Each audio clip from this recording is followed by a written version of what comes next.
Bisa Salam dijelaskan dulu lah ya. gimana? Ya, assalamualaikum warahmatullahi wabarakatuh. Salam. Terima kasih buat teman-teman yang sudah repot-repot datang ya. Hari ini aku, suami dan tim lawyer datang ke sini itu untuk menghormati panggilan dari Pengadilan Negeri Bekasi. Jadi tujuannya sebenarnya bukan untuk Mediasi, lebih ke menghormati undangan dari pengadilan aja sebenarnya. Jadwalnya sih kan jam 9 tuh yang saya dapat tuh. Tapi sekarang udah hampir jam 11 belum mulai juga. Jadi dalam keadaan salah rekam kamu. Males terpaksa banget, juga saya harus pulang ya, karena kan saya juga punya Males banget. kepentingan pekerjaan yang lain, terus istri juga punya kepentingan pekerjaan lain. Jadi selanjutnya nanti saya serahkan sama pengacara saya aja untuk gimana di dalam nanti. Dalam arti kecewa Mas, ini pagi-pagi sudah semangat dengan ada etikat baik untuk hadir di dalam mediasi ini, tapi malah jadi buat seperti kecewa. Tujuannya kita sih bukan untuk mediasi ya. Jadi sekali lagi aku dan suami dan tim lawyer datang bukan untuk mediasi, tapi hanya untuk menghormati panggilan dari Pengadilan Negeri Bekasi. Jadi nggak kecewa juga. Artinya tidak mau ada perdamaian dengan pihak sebelah. Karena gini, kalau perdamaian kan berarti kan kami ada ketakutan atau ada kesalahan kan. Jadi biarkan pengadilan yang memutuskan siapa yang salah, siapa yang benar gitu. Biar aja lanjut sampai mana sih. Tapi kadang sendiri mungkin menyiapkan bukti-bukti kuat gitu. Nah kalau itu biar lawyer aja deh yang ngomong deh. Nah, biar kami kasih kesempatan buat lawyer yang ngomong kan. Berarti rekan-rekan media, yang pertama yang ingin kami sampaikan, alhamdulillah kami bawa berita acara sumpah tanggal 6 Mei kemarin. Karena pada tanggal 6 Mei kemarin kuasa Kamil ini tidak bawa berita acara sumpah. Ya, Tapi kami- aja, Kak. Tapi kami Ya, tidak ya, di infotainmentnya aja. Kami juga kayak gitu. Ya baik. Tapi kami tidak protes ya, karena Kamil datang ke pengadilan sama kuasanya, walaupun gak bawa bas, kami tetap ladeni. Yang kedua, ini 6 Mei kemarin itu bukan sidang mediasi. Banyak beredar di media bahwa itu adalah sidang mediasi. Padahal itu adalah sidang perdana dan sidang mediasi. Dan banyak beredar di media tuh Dela mangkir. Mangkir ini kan ketidakhadiran tanpa alasan yang sah. Sedangkan 6 Mei kemarin Dela ini sudah diwakilkan oleh kuasa hukumnya berdasarkan surat kuasa yang tertulis jelas bertindak sah untuk dan atas nama Dela Puspita. Terus selanjutnya kemarin itu ada yang bilang mediasi itu berdasarkan undang-undang. Padahal mediasi ini diatur dalam Perma 1 2016 tentang mediasi. Nah, mediasi itu dapat dilakukan secara visual komunikasi jarak jauh, di mana itu juga dianggap sebagai kehadiran langsung. Apabila pihak ini nggak hadir, kalau sampai Kamil ini nggak hadir 2 kali berturut-turut, dianggap tidak beritikat baik, dan hakim mediator nanti wajib menyampaikan kepada hakim pemeriksa perkara ya, untuk menyatakan bahwa si Kamil ini tidak beritikat baik. Terus yang kedua, kita masih mempertanyakan pihak yang nyata-nyata memiliki hak atas objek sengketa itu yang tidak masuk di dalam gugatan ya, berupa leasing. Kalau leasingnya tidak hadir dalam mediasi, artinya mediasi nanti tidak dapat dilaksanakan, dan hakim mediator wajib lagi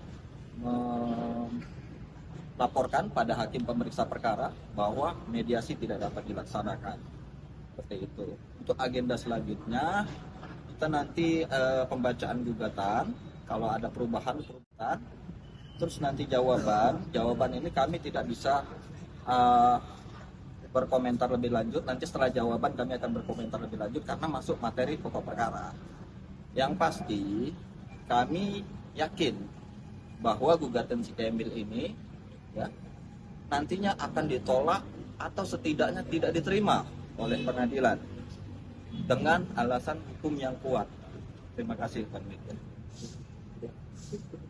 Oke, di sisi lain sebagai agenda kali ini juga ada ada info bahwa laporan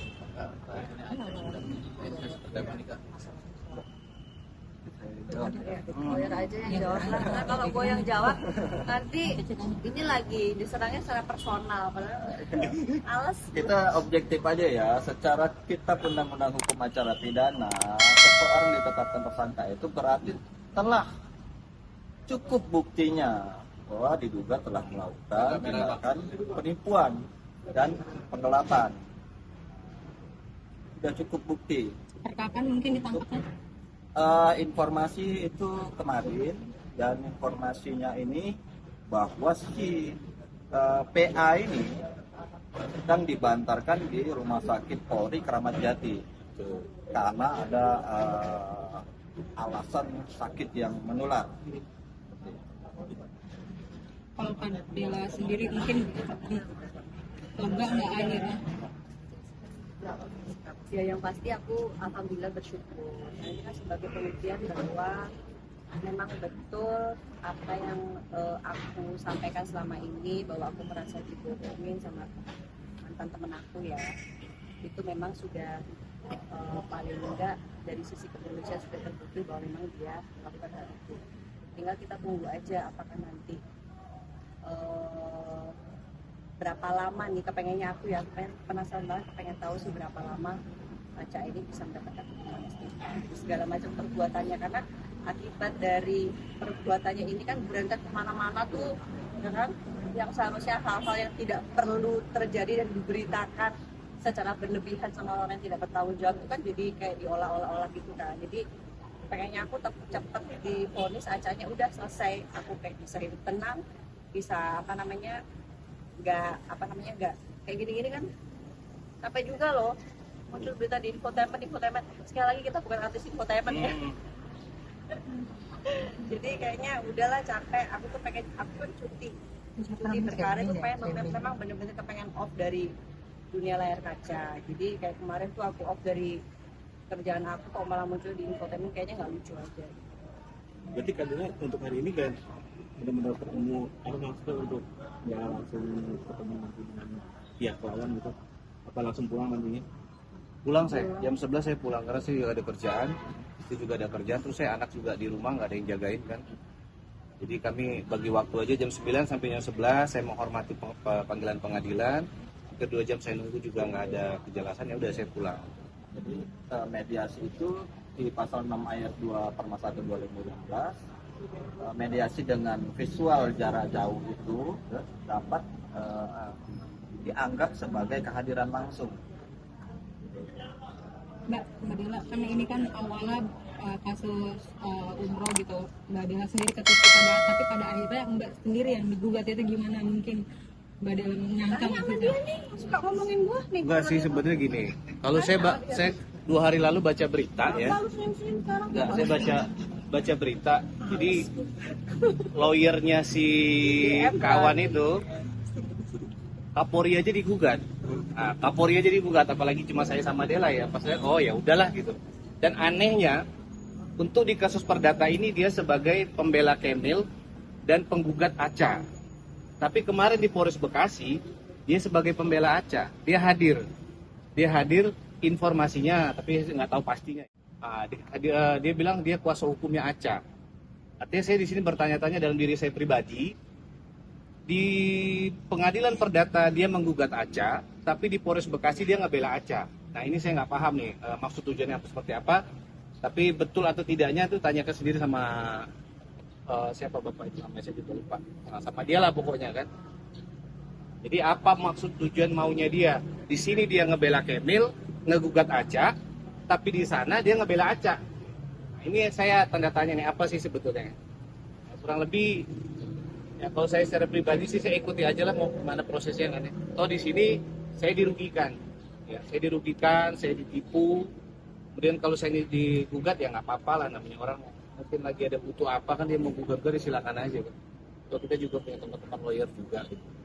Kalau berarti abang juga ada dengan 2 kaki berarti ya bang ya? Oh ya pasti, dia pasti punya 2 kaki, karena kalau dia punya 1 kaki lompat-lompat ya kan. Maksudnya itu melanggar kode etik. Nah kalau kode etik itu saya belum tahu nih.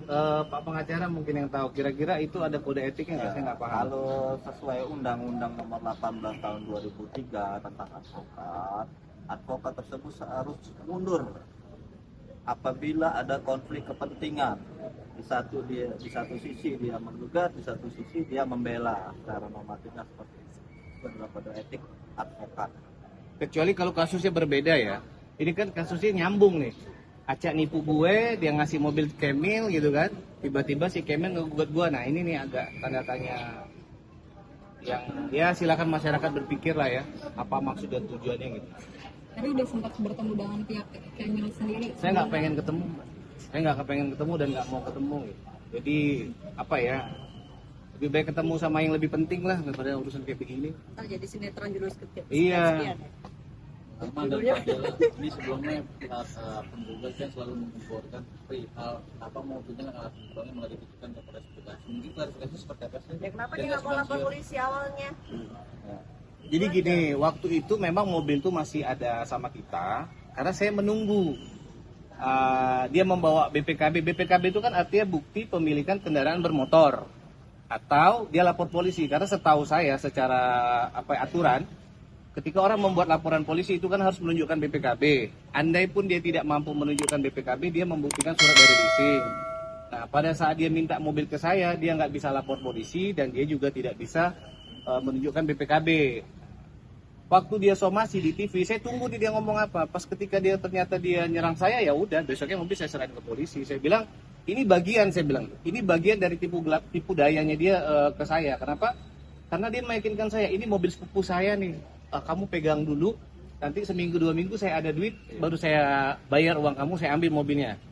Nah, artinya memang mobil itu dijadikan alat untuk dia menipu, sehingga saya berpikir ini bagian dari tipunya Acak, udah saya serahin ke polisi. Saya serahin ke polisi tanggal 5.